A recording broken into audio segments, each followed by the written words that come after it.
Hello, my name is Chuck Wolfe. Over the years, I've worked in many different roles, including leading my own leadership consulting company since 1994.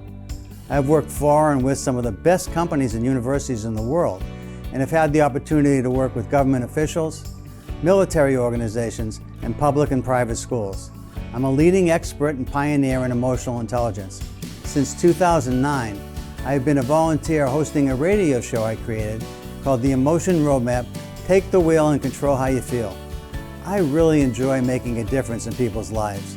The show is on award-winning community radio station WPKN in Bridgeport, Connecticut. In recent years, Simsbury Community Television has been sharing my shows on their station and on YouTube.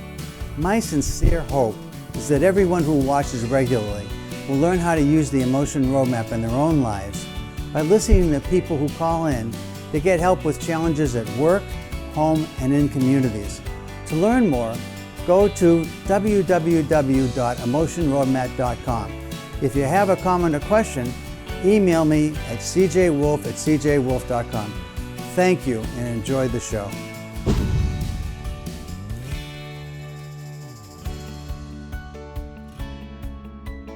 This is Chuck Wolfe, and you're listening to WPKN 89.5 FM, listener-supported radio. And it's a pleasure to be back on the air with you. It's been a while since I've been directly on the air. I've had a number of tape shows that I hope you enjoyed. Some of them had to do with caretaking and caregiving. I had to do with optimal performance and hope, and finding hope in this world that is so challenging on so many levels. So if you've been waiting for me to get back, you know the drill. If you're a regular listener, it's 203-336-9756. If you're new to the show's the Emotion Roadmap. Take the wheel and control how you feel. Take the wheel and control how you feel. A topic I came in to talk about today a little bit is sustained empathy, sustainable empathy. And I'll say more about that in a moment. But if you're new to the show is about helping people deal with emotional challenges, emotional pain, emotional control, life issues that have impact in meaningful ways in your families, in your workplaces, in your communities. And somehow, some way, the role of emotions is complicating your decision making, and also maybe creating some concern about possible confrontations and conflict management. And this show is designed to help people deal with all of that. So if you've got a concern that is impacting you, that has been bothering you, and you're uncertain how to proceed, if you're doubtful and you're wondering about what to do next, and you've thought about it and you've thought hard, and you're typically a good critical thinker and an excellent problem solver, this is a chance to call in and take the benefit of what I've learned over the years in working in the field of emotional intelligence, with the creation of what I call an emotion roadmap. This idea that if you can think about your situation and specifically focus on the emotions involved, and understand how sometimes emotions, while always informative, can often be difficult to manage and perhaps not ideally suited for what you need to get done as opposed to how you're feeling. And you want to change how you're feeling so that the emotions that you're actually experiencing are more helpful for whatever it is you're tackling or want to tackle or want to deal with. Then this is a show that helps you to do that. It helps you to look at what emotions are you personally feeling about a situation that perhaps is being complicated by those emotions and causing you not to be able to use your problem solving and critical thinking skills. I find that when we help you focus on emotion and what you're actually feeling, and we design with some understanding of your circumstance, a specific emotion that's different than what you are experiencing, and find something more ideal, that we can be helpful to you in trying to teach you how to use this roadmap for your specific situation. And for everybody that listens to the show, you know that ideally you're listening and hopefully learning how to use the roadmap yourself for all kinds of situations. This emotion roadmap is designed to help you look at the emotions that are currently in play for you and anybody else that might be key to what you're dealing with. And I've got somebody calling already. Great. Hi, this is Chuck. You're on the air. Who am I talking to, please? Hi, my name is Diana. Hi, Diana. Thanks for calling in. Good. I'm going to go in another room. Okay. So I have a situation that I'd like some feedback on. Sure. I have a sister who appears to have some mental illness issues. And she has been, as she says, on the road for the last 4 years. But she's homeless with, a $50,000 shopping cart.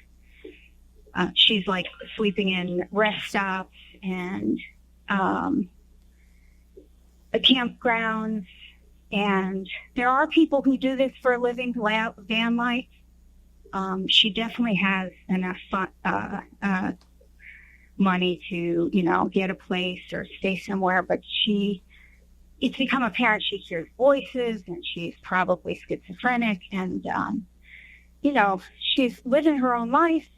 Maybe it's not my business or maybe it is. I don't know if it's something I should be talking to her about. What's happened so far? I'm concerned that it affects my mother. This has been going on for a number of years, so I assume you've already tried some things. Can you share what you may have already tried, or at least thinking about doing? When she visits, we have put the boundaries around she cannot stay with us. And basically, I guess I've been buying the whole thing about her being free and easy and living on the road. But now it's apparent that it's not that. She is not skiing all winter. She is somewhere where there's no snow. Yeah. So this is something that you're coming to realize is much more serious than maybe you first thought. It sounds like you sort of were, or at least wanted to accept that she was just living a different lifestyle, and that Correct. There was this concern about mental illness wasn't as heightened as it is right now. So I guess one of the things I often think about when I'm trying to be helpful to somebody is, how are you feeling? And it sounds like your mother's key to this too, because you're concerned about how she's feeling. And how do you think your sister's feeling? And it starts there, just to try and understand what are the feelings in play and whether or not that might be helpful in trying to deal with this. So how are you feeling about this? A little sad, but also wanting to keep a healthy boundary.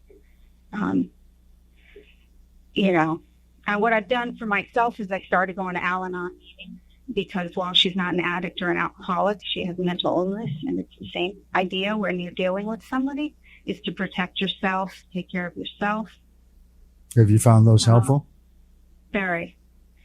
And even had my mom come, and she got a lot of support for, saying no, that it's okay to say no to your child, to protect yourself. She's 85. My sister's not violent or anything. It's just the outbursts or the moods, that kind of thing. My mom just told her we get along better. So she told her she should get a hotel or a long-term rental. Right. But while she was here, she was in like 8 different hotels, and she kept checking out. And, then it was much clearer, at least to my mother, which I've known for a while though, that she has, problem. So you're feeling somewhat sad, but you also got some help for yourself and your mom with the Al-Anon group. And I don't know, does Al-Anon, does anybody there offer any thoughts about what you might advise you to do with your sister? I'm wondering if you got any other kind of advice about things that you might do. I think I'll be getting some feedback there too. I did get a sponsor, and I'm starting to work with her, but it's just the beginning. Okay. All right. So chances are that I'm just trying to keep communication open. Right. And how do you think your sister's feeling? Do you have any? Have you ever had, or not ever, but have you recently had any kind of conversations that sounded somewhat normal, where you felt like you were reaching her? Yeah. Sometimes she's pretty happy. When she was here visiting, my partner had a conversation with her, about what he sees and what he's concerned about, and that if she was just a friend, he wouldn't tolerate some of the behavior she has, but he loves her and he cares about her. of me and my mom. And so he, really took the chance to tell her, what he sees, what he's concerned about, and that, she should stay and get some help. How'd you respond to that? She sort of heard it. She at least got a hotel. Mm-hmm. And she did stay for a while, but no, she's got a lot of denial. I don't think she's hit a bottom yet.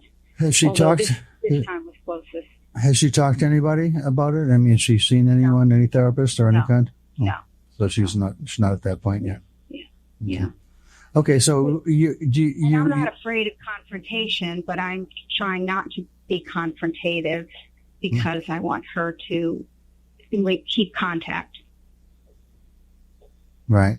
Do you see her as she ever talking things that maybe are scary to you? You said she's nonviolent. What about towards yourself?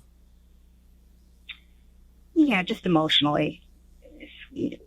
I need to protect myself emotionally. No, I mean, I understand that, and I agree with you. But I'm asking you, what do you think she's feeling about herself at this point? I think sometimes she's scared and she sees the problem, but then she goes into denial again. She kind of pretends to live this fantasy life, I guess. Yeah. It's easy to have relationships if they're 5 minutes. If you're just visiting or going somewhere, anything that takes a little more depth, people are going to disappoint her. And then she feels the need to express her truth, which is, not helpful, especially for my mom. What these are my mother's friends and who she counts on. What is her truth, if you don't mind my asking? What does she think of as the truth? Her? Yeah.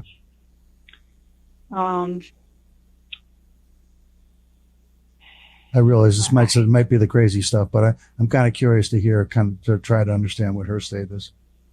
I don't know. I worked with her for years. It was torture, but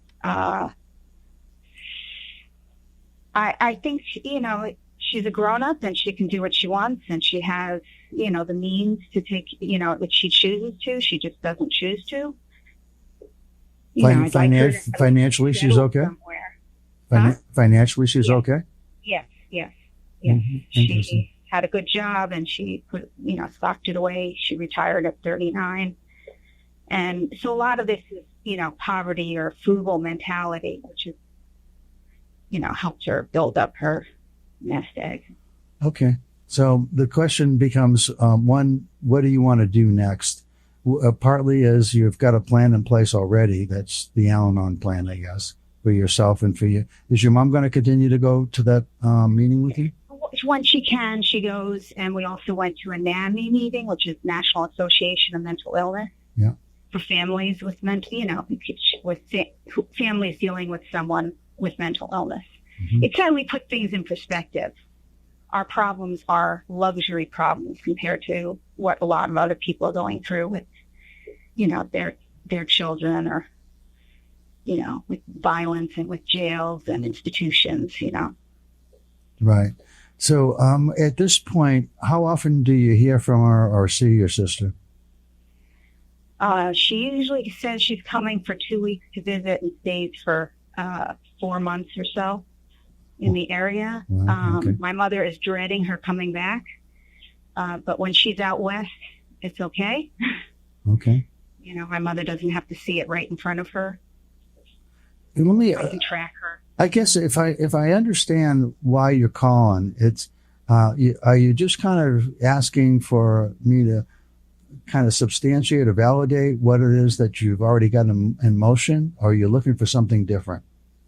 I guess I'm looking. I know what I'm doing is what I can do today. Yeah. But there's always the thing like, should I do more? Should I tell her what I see at the risk of losing contact or her closing off? Right now I try to stay neutral because we're too closely related. Right.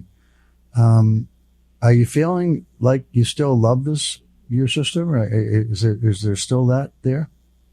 I tell her that. Do you tell her that. Do you I feel love it? her and I care about her and that she's my sister.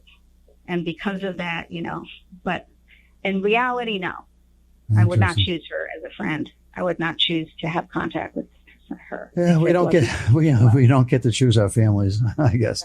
You Uh, can pick your nose, you can pick your friend's nose, right? You can't Okay. pick your family. well, let me tell you. What I'm. So you're asking me for, what do I think? I guess, and how can I be helpful? So as I'm listening to you in terms of how you're dealing with it, it sounds like you've got plans in place. The people at the mental health group can tell you about resources that are local that maybe you can refer her to, but only if she wants to go, right? I mean, Right. that's the old lead a horse to water, but you can't make them drink kind of thing. Right. But what? Just But like an alcoholic, you can't make them stop. no, you can't. You can't. cannot drink You can, until they hit their bottom. So it's really interesting because a lot of times when I prepare for the show, I like to come in with a topic I want to talk about it, and I think this is the particular article I read. It's funny the timing of it. I think it's going to be helpful to you to talk a little bit about it. It's about the idea of empathy, and the article was in Harvard Business Review, a recent one, and it basically talks about the idea of emotionally feeling what another person feels, which is one type of empathy, and then also empathetic concern for others, which is the actual caring about how somebody else feels. And one of the distinctions that they made, which I think is probably useful for you to think about, is, by the way, what's your first name, Diana? Is that what you said? Yes, Diana. Yeah. So Diana, I think one of the things that I heard was, you're at a place where you're not just worried about your sister, you're worried about your mother. Yes, that is actually more of my main concern. And so what you're doing with your mom is to try and get her to these meetings, and she did feel supportive, but you're nervous about the fact that your sister might be coming back for, a few weeks, which turns into months. And it's really... Yeah, well, my mother is nervous about it. She just started asking me, what am I going to say? I don't want her to come back. So here's and it's really hard as a mom or even as a sister to separate yourself from the feelings of somebody that's part of your family, especially if it's your child. So I think, but nevertheless, the article, what it tried to say was that people in the line of mental health work, social workers, therapists, people who are involved every day with people who are coming to see them, who are really at their wits' ends about how to deal with life, and are just seeing the worst kinds of things going on in their lives. And these people who are therapists, or at least trying to be therapeutic, are constantly finding themselves trying to help people who are struggling emotionally with all kinds of illnesses, including mental health illnesses. And sometimes what the article said was, if you get caught up feeling what these other people feel, you begin to feel like you're drowning. Mm-hmm. Because Yes. it feels emotionally like you're drowning. And the intent of the article was to say, if it's possible at all to allow yourself to be caring and kind and thoughtful, but not feel what the other is feeling, and somehow maintain that emotional distance while at the same time being as supportive and kind as you can be, that's the win in this. Yeah, that is definitely something that I am getting a lot of help with by going to those meetings, Hopefully it is, because I think you want to understand that, hey, it's my sister. If I wouldn't pick her as a friend, but she's my sister. Right. And I've struggled at times, many times actually, with her, but she's still my sister, and my mom cares about her deeply. And she's worried, but she comes here. And I think if you can help your mom to understand that the best way we can be helpful is not to feel what she's feeling, but just to be as kind and supportive as we can, but to try to maintain our own emotional sanity by not feeling what she's feeling. And if the opportunity presents itself, that she might say at some point, I'm beginning to think that I might want to try and get some help, for you and your mom to have a plan in place, not to push it, but just should the moment arise. And that will come from maybe the people that you're already talking to at these other meetings, but to have a plan that you and your mom agree with so that you're ready, but that you understand that you can't push somebody in that direction. They've got to want to go there. And by being kind and being supportive and listening, but not trying as hard as you can not to be judgmental. Because being judgmental, it's almost impossible not to feel that way about somebody you care about and seeing them, living a life that seems very, just poor choices in their life. And you see that, you almost can't stop from being judgmental. But as soon as you become judgmental, it pushes the other person away. Exactly. Yeah. Yeah. So if you can hold off being judgmental and you can just try to be as kind and supportive as you can while maintaining emotional distance, that's probably the best I can tell you, I think. And also, but be ready with your mom. In other words, hope that your sister at some point comes to the place where she says, you know what? I'm beginning to think I might need to see somebody. Well, you know what? We have a plan. Would you like to hear it? Mm-hmm. So that you and your mom are ready for the moment. And that also feels like you're problem solving and preparation and hopefulness that something like that's going to happen, but you're ready for it, not surprised by it, and don't know what to do and panic a bit when it happens.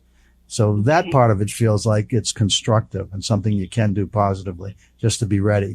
But maybe the most important part is to understand this idea of feeling what another person feels, who you love and you care about when they're drowning, makes you feel like you're drowning too. So this was in the Harvard Business Review, yeah. Like to see this article. Can you repeat that? What Harvard Business Review. I think it might be the most recent one that came out. I'm sorry. I don't. You know what? When I won't be on for a while. I'll Google it. Thank you. Okay. Yeah. It was Harvard from empathy. Yeah, and it was a Stanford professor that wrote it, and I think his first name was Camille, Kamil. But anyway, yeah, I just read it this morning. As I'm listening to you, I'm thinking, boy, I think this is what you need to be thinking about, is how to be, emotionally distant. Yeah. At the same detached with love. Yeah. But at the same time, caring and supportive. Yeah. Okay. Well, That I help? appreciate it very much. Thank you for your time. You betcha. Good luck with it. Thank you. Take care. Bye. Bye-bye. So that was actually what I was going to talk about. It's really interesting because one of my daughters works in the field of she has a doctorate in analytic chemistry, and she works for a very large chemical company, and she's been working in the field of sustainability around chemicals and around products that the chemical company makes, and how do you create more sustainability? And sustainability, I'm sure lots of you listening have probably heard the word a whole bunch. About what it means to have sustainable products that you create and you work with in order to protect, as best we can, Mother Earth. So the concept of sustainability, I hadn't really thought about with empathy until I read this article this morning. And the idea is a little different here in the sense that how do you create for yourself the ability to continue to be empathetic? I mean, inside the workplace, it's very clear from lots of research over many years that the idea of people who you work for, the person you directly work for, is someone who seems and acts as if they care about you. And they demonstrate it. They realistically demonstrate that they care about you. Now, when that's happening, you often, now I say you, the generic you, people generally experience a workplace where they don't really think about leaving. I mean, there are all kinds of reasons why people leave the workplace. But the primary one is when they feel like they work for someone who doesn't seem to care about them. And so this article was talking about, if you actually feel what somebody else feels, like somebody is sad, and their sadness is they're tearful. They go into their office. They can't stay in conversations. They say, "Excuse me, I have to leave." They go and get a Kleenex, blow their nose, turn away, pretend that they're not sad, but you can clearly see that they're very sad, and you start to feel that sadness. And then somebody else that works with you comes in to see you, and they're mad about something, and you start to feel that anger. And somebody else comes in and feels like, hey, there's something going on here that's really irritating. And you start to feel that irritation. You can see over time, it's hard to sustain that, even though It's a skill and an ability to feel what somebody else feels. In fact, it's a huge skill, I think, that impacts people's ability to be charismatic. Because sometimes when you feel what other people feel, you're also able to generate feelings that you create in others. You are able to emotionally express your feelings in ways that other people find irresistible in some ways. They start to feel what you feel. And that so it's a really interesting ability, emotional empathy, because it goes both ways.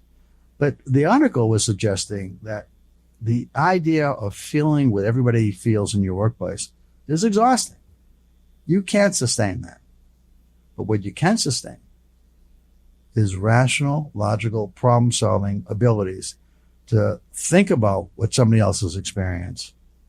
In fact, there's another form of empathy the article didn't talk about, but that's the cognitive empathy that lots of therapists typically use, that are really able to separate themselves from the people that they're dealing with all day long. And that's the sense of knowing, okay, I can understand why Deanna was feeling the way she was feeling, why she was concerned about her mother. I can understand all that. But I didn't allow myself to feel the pain of what it might be like to have a sibling that you felt like you were losing, or that was causing your own mother to feel like she's drowning anytime that sibling was around. I didn't allow myself to feel that, but I allowed myself to try to be empathically concerned. That's what I do on this show. How can I be empathically concerned about anybody that might call in a way that I can be kind, thoughtful, and helpful? Now, this idea of a roadmap is, how do I change the feelings I want to have? Well, I think one of the things that I suggested for Diana was have a plan in place, ready to go if at some point your sister seems like she's interested in getting healthy. Because if the first time you hear that, you have no plan, the opportunity's lost, potentially lost anyway. But if you're ready to go and you say, we've talked about it, we've identified therapists in the area, we know who you could see, we know who we think that would be beneficial for you based on who you are. We've had a lot of conversations with a lot of different people. We've come up with several choices, actually, so that you get to make the choice that you want to make about who you want to see, how you want to do this, and as supportive as we can be, that's how we're going to be for you here. You and your mom talk about that ahead of time, so when your sister's ready, you're ready. Now, she may never be ready. That's a possibility. So while you're waiting for all that, how do you be supportive and kind with your mom, who's drowning in this experience because her child is not doing well, and she suffers when she sees that, as most parents do when they see their children experiencing emotional distress or some kind of mental illness of any kind. So the idea of changing feelings is a moving target. You're always trying to figure out how to do it. But you also want to figure out what would make sense.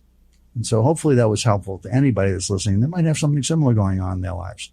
So again, the number to call if you have something you want to talk to me about is 203-336-9756. 203-336-9756. And I'm Chuck Wolfe. You're listening to the Emotion Roadmap. Take the wheel and control how you feel. And this is WPKN 89.5 FM, listener-supported radio in downtown Bridgeport, Connecticut. And you might also get the chance to listen to the show if it's not live, but we record the show. I record the show and put it on places like Public Radio Exchange. And if you just Google Emotion Roadmap, you can find all kinds of resources where you can listen to previous shows that I thought turned out really well that I wanted to post. Again, the number to call if you have something you'd like to talk to me about is 203-336-9756. 203-336-9756. So I actually wanted to talk about another topic as well. And this is a one that's fraught with some danger in some ways, because it involves having people look inside themselves. And sometimes people don't like what they see when they look inside. What I wanted to talk about is something that's happening. There's been a backlash against DEI, diversity, equity, inclusion. And part of the backlash I mean, there's perhaps reasons that make some sense why there's a backlash. Perhaps in some cases it's been overdone in some ways. But what was it designed to do? If you think about diversity, a diversity suggests different people coming from different cultures, from different races, from different religions, all kinds of differences. It also isn't just about race and religion or culture. It's also about style. You don't often think about that so much. Or perspectives, or values. I think one of the things that it hasn't really addressed, which maybe at some point it will, is diversity of opinions or values. I know that we have now just confirmed that we are going to have a race, it looks like, in November of President Biden against former President Trump. And I know in your circumstances, just like in mine, that there are people that you know that are polarized on one side or the other of who they think would be best for the country, and that the person they're not for is going to be the end of our country, end of existence. So there's this idea that diversity, to me, it's also diversity of opinion and values. And it seemed to me, we used to be able to listen to one another, discuss politics. We disagree, and maybe disagree very strongly with one another. But we didn't hate each other at the end of the conversations. We didn't feel like we couldn't talk to each other ever again at the end of the conversation. And now it seems like that goes on a lot. And I'm guilty of it on occasion myself too. Try very hard to stay away from all the controversial stuff, but still feel sometimes the need to talk about why I think this person said something that I like, and this person said something I like, and then this person said something I didn't like, and the other person said something I didn't like. I want to be able to talk about that with people. And sometimes I feel like you can't. Well, anyway, one of the things about diversity is this idea of difference. And then there's equity. How do we treat people, all kinds of different people, with equity? And how do we be inclusive? How do we find ways to make sure that we don't leave anybody out? Everybody is invited to participate. Everybody can belong. We don't have exclusive cliques or clubs certainly we do, but for a lot of life, we try to be as inclusive as possible and allow anyone to be part of our communities, our groupings, our families, our clubs, whatever it might be. Sounds like a great idea, doesn't it? That we have equity for everyone, that we accept diversity. Not only, we say tolerate diversity. I don't like that. I think value diversity. I like knowing that I can talk to somebody else who I think is smart, who has a different of opinion than I do, or who has come from a culture that's very different and values different things than I do. And the reason I think I value that is because it seems to me that I can learn something from someone who thinks differently, who has different values, who grew up with different ideas, or who's just very creative and thinks of something I never would have thought of. And I find it intriguing to hear that and to be able to converse with people who are different. And I like the idea of inclusiveness. One of the things that happened some years ago that has to do with the way I think about inclusiveness is about kids in schools. We all went to some schooling. Many of us completed high school, and some went on to graduate school and college and technical schools and other kinds of schools. But do you remember the experience of not feeling included? What that felt like when you were left out of a group that you might have thought was a group you wanted to belong to or be with? My guess is everybody's had that feeling at one point or another. But have you also seen that or done that to other people? It's one thing to just get caught up in our own heads about our own experiences and what's happened, but it's another to think about, has that ever happened to somebody else that I could have included but didn't choose to? Maybe I was worried about how the others would think about me in the group that I belonged to. So I didn't ask to have the other person included. I didn't fight to have the other person included. So possibly we could all do better on some of these things. But one of the things I think that's fascinating about this field is this idea of unconscious bias. Now, this is the tricky part, and this is hard to hear for anyone listening. Might struggle a bit with the idea, well, I can understand unconscious bias in someone else, but not in me. I'm pretty aware of my biases and where they lie and where they come from and how they happen to get there. Now, maybe that's true. Maybe it's not. What do I mean by maybe it's not? Well, unconscious means it's not conscious. It's not available to you. So it's possible that you might have some unconscious bias. Now, where does that show up? Well, it might show up in how you feel about people of a different race. Excuse me for a second. So the whole idea of unconscious bias is that you might have it about somebody with a different religion or from a different part of the country or from a different state or even a different town or a different neighborhood and within our town. We might be biased against certain people based on seeds that get planted when we're very young. Now, how do you know biases are happening? One of the things is you look at people that you think of as rational and you watch them behave in certain ways in certain times and say, I can't believe that those people are doing that. What is that about? I think sometimes it has to do with unconscious bias. Now, the obvious one, I think, growing up is people in your family, whoever your parents were, or whether you're raised by a father or a mother together, or a single parent, or by an aunt or an uncle or a grandparent, or even by a foster care or something.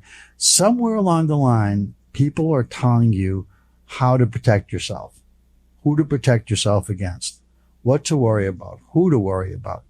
And that's all in there someplace.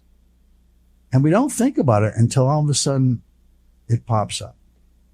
So what are the great prejudices that we're aware of? Certainly race is one of them. And we talk a lot about that these days, right? Some people say we talk too much about it.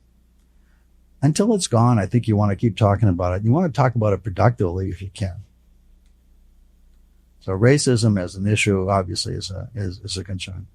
But another one that struck me that's really interesting to me is there was a UN report recently about all the horrific events that took place on October 7th against women. And yet in the communities where we live, there hasn't been the outcry that you might expect when horrible things happen to women. Could that be because of unconscious bias? That's the scary part, the tricky part. Do you think it's even possible that you might have been at some point in your life impacted by thoughts, by statements, by people that you cared about, who cared about you, who said, be wary of this group of people? See, I think unconscious bias shows up in lots of places. And we don't know it's there till it shows up. And even when it shows up, we don't want to think of it as bias. We think somehow it's justified. I think there's bias against Jewish people. I think there's bias against Arab people. Based on things that over the years I've heard in our country. But there's also bias against Christian people. I mean, there's bias everywhere, isn't there? The thing is, we don't necessarily recognize how deep and how powerful unconscious bias can be inside each of us. So I suggest, as a way of trying to make the world a more emotionally intelligent place, that all of us think about what are the messages we got as young kids that we're still carrying around with us that feed into the lives we're living in ways that when we look in the mirror, we don't like what we see. And then what do you want to do to change that? How do you change when you were taught to believe, when you realize what you're taught was just somebody being scared about something that they didn't know all that much about? Now, if you think it's legitimate and the bias is appropriate, that's different, but that's not unconscious bias, that's conscious. But when you think about unconscious bias, my guess is there are these seeds deeply implanted in all of us that at very challenging times begin to emerge and to flower. And they're nasty, nasty flowers. You know, they're the kind that we don't like in our gardens, more like weeds than flowers. And we want to pick them and prune them and cut them out if best we can. Well, okay. That's a little bit of my soapbox this morning. As far as the show, again, the show is the Emotion Roadmap. If you've got something going on in your life about something that you feel you want to talk to me about, the idea of the show is that, as you listened to what Diana talked about, it's about, hey, is there something going on in your life? Is there something going on in your life that you're struggling with? You're not really sure what to do with, how to deal with it. Maybe you've made some strides. Diana's done a lot of things, I think, Diana, you did that make a lot of sense to me. But you're still not sure, and you want to exhaust all the ideas that are out there that possibly are going to give you some help for how to deal with what is a very confounding and challenging circumstance in your life that's challenging and you're looking for some help with. So if it's at work, if it's somebody you work with, I just saw another interesting article was in the Wall Street Journal this morning about performance reviews. It says performance reviews are going away. Of course, I've heard that before. It's amazing how many times certain ideas keep getting recycled. Performance reviews are one of them. It's like, let's talk all the time about performances as opposed to the annual review or the quarterly review where you just talk once every 3 months. So now people, at least in the journal, the idea is we're trying to get people to talk a lot more. Maybe artificial intelligence can help us with this. Maybe artificial intelligence can track how much time people are talking in a meeting so we see who's dominating and justify whether we give them feedback about that later on or not. Hi, this is Chuck. You're on the air. Who am I talking to, please? Hi, Chuck. This is Norman. Hey, Norman. How are you? I'm okay. I talked to you a few times before. I know you have. Yeah. And you're talking about this being biased and along with being racist. Yeah, there's all those kinds of things are out there. I think that are seeds that are planted many, many years ago when we were little. Yeah, exactly. That's what came to my mind as you were talking, because I grew up in Brooklyn back in the 40s. Yep. And we had a group of people, I hung out with. We weren't a gang or anything, just, bunch of friends. And, but I can remember times when, we used to want to go after gay people or even blacks and, call them names, want to harm them in one way or another. Right. And this, to me, I can't believe that was in my DNA back then. And it still lingers. It lingers in a way, I've got a hold on it. It's been so long ago. I consider myself non-racist. I really do. Uh-huh. I don't, I've gone through a lot of transformation in my life, going to living in an ashram and having a yogi and doing meditation and self-realization, and just helping to better myself, period. Because along with that, I had a lousy family life bringing up. I didn't have much, what should I say? I didn't have a good father image, he was an alcoholic and used to beat my mother and always come home drunk. And, that to me was something, all that mixed in, all this combination of things that I experienced growing up. Yeah. And it's weird because you can feel it even today with people when you try to talk to people about your political feelings, who's going to be president. Right, yeah. And I have my choice, Right. and my choice is my choice. Yeah. But people try to change my mind by saying what the other person has done for the country. But sure, he's done. But how has he gone about doing it? And to me, it's manipulative and not honest. I can't wrap my head around that kind of person.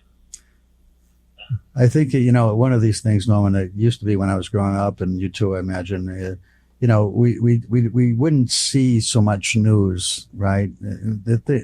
Politics was just something that was part of life, and it wasn't consuming the way it is these days. And while, what I find challenging around the political stuff is that, so many people just got talking points that they hear. And me too. I mean, I pick up the things that I try to look at multiple media sources so I get different points of view.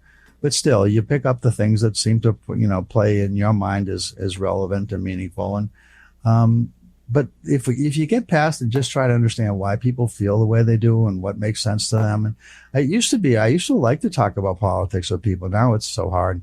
I am active. I think I've mentioned this on the air with this No Labels group, and there's in theory there's going to be the idea of a unity ticket, but even that you still got to decide whether or not you like that ticket better than the other people that are running. And as much as we say we don't like these people, there's a whole bunch of people that really like both of these people. Well, so yeah, look, it scares me in some way if the wrong guy got into being a president again, what's going to happen to the country? I feel safer, without naming names. I guess you know who I'm talking about. Right. I feel safe with who's there now. But this other person, how in the world can he possibly run with all these charges against him? This is my concern. What the heck is happening with this country when they allow this to happen? What kind of image is this of children see? Oh, he can get away with this, so they can get away with it too. This is not right. Definitely not right. Norman, I'm going to cut you off because I don't want this to be a political show, and that's where you've gone. So I'm going to stop you right there. Sorry. Well, okay. I could talk. No, I mean, right. You understand? I mean, I understand that point of view. I really do. But there's a whole half the country sees the other guy the same way. So I don't want to go down that road. That's not productive for me. No, I can appreciate. I can respect that. Yeah. You see, it's even hard to talk to people sometimes. Yeah. Right. I mean, again, my point is trying to understand why do people feel the way they do about either guy. And if you see the guy that you like is okay, you can understand why people like him because you like him. But there's a whole bunch of people that like the other guy. How come? I know. Yeah, I mean that's what I'm always trying to understand. What motivates people? Why do they think that? Hey, that guy, that guy was good, and this guy was good, but they're not good the same way, and they don't do things the same way, and they both have had things that have been challenging about whether their ethics are in place or not. But some people are really clear. No, it's just the other guy. Well, I'm not so clear myself that either one of them. It comes down to yourself. How I'm going to deal with it, and that's it. That's the important thing. Yeah. I can't do anything about it except. Well, the thing that is important to think about though is how come you feel so strongly about that, and where is that coming from inside you? And is it a good place, and you're proud of it, and you feel good about it, or is there something else that's going on for you with that?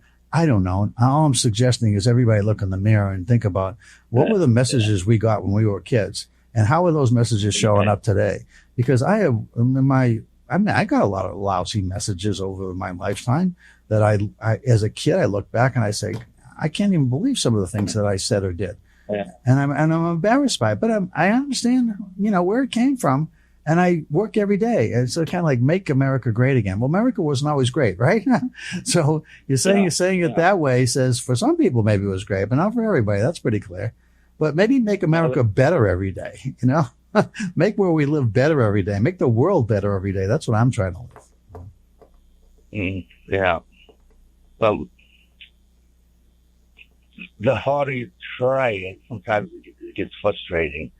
And you just do the best you can, I guess. Well, that's the idea trying. about caring about everybody, even Yeah. when they're different than you and don't believe the same way as you and look different than you and believe different than you. I'm surprised at some of the people I talk to, how their attitudes about this, that, and the other thing, how it differs from mine. And I can't believe that I thought this person was, more, giving, compassionate, but that they seem not to be in certain ways. And why are they not like this? I can't make them. No, you can't. The way But one of the things that strikes me, Norman, is when I find something that doesn't sound rational to me, I stop, and this is really important, I stop expecting it to be rational. And I start trying to understand what emotionally is going on for that person. Yeah. And I start thinking differently about it. Yeah. Well, see, I feel strongly about how I was brought up and how I really want to change and be a responsible person, a caring person, and to not have conflicts about certain things. And you try to avoid it, but you can't. It's always around you. You know what I mean? Yeah, I do.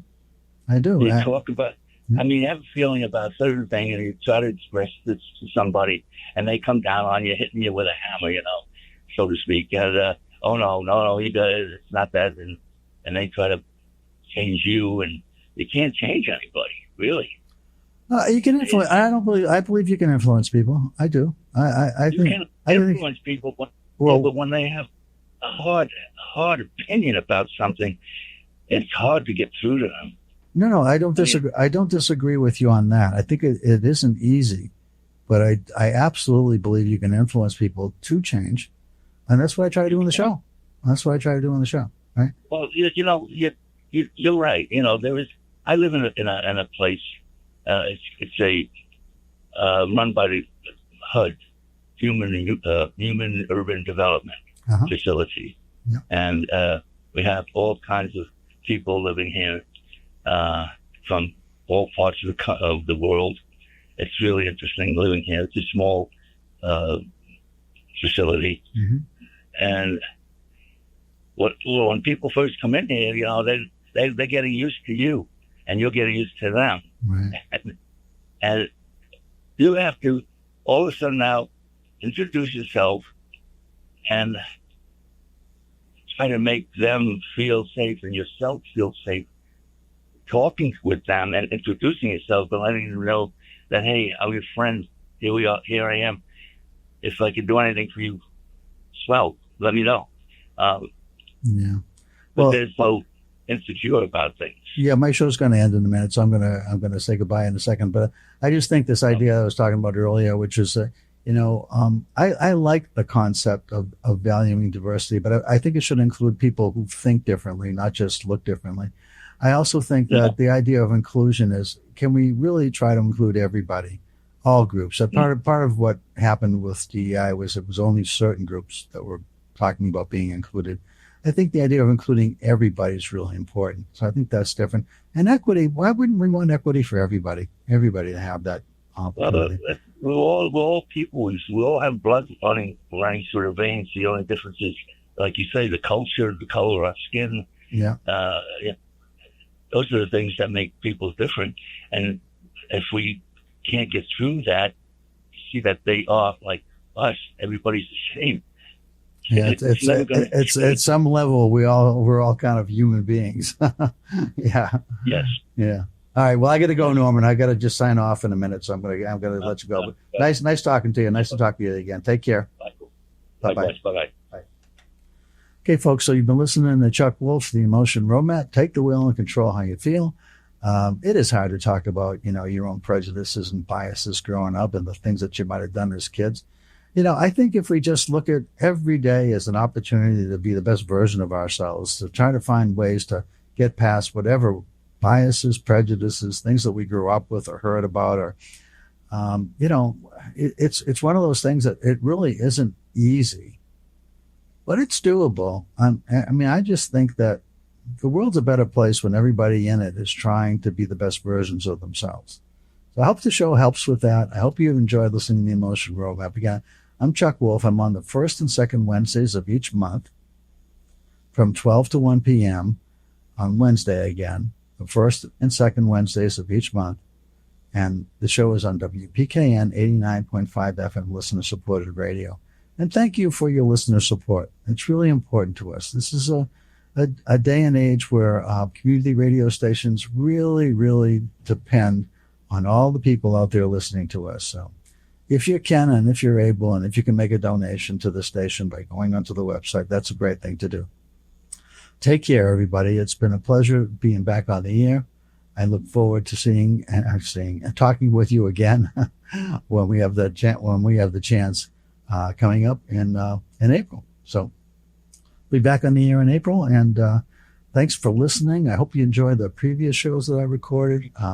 Again, there were some really interesting ones. I hope you benefited from it, and I hope you benefited from today.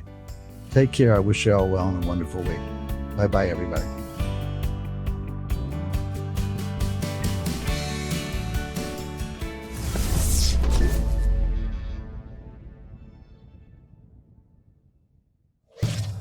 Funding for Simsbury Community Television is provided in part by contributions from viewers like you. Thank you.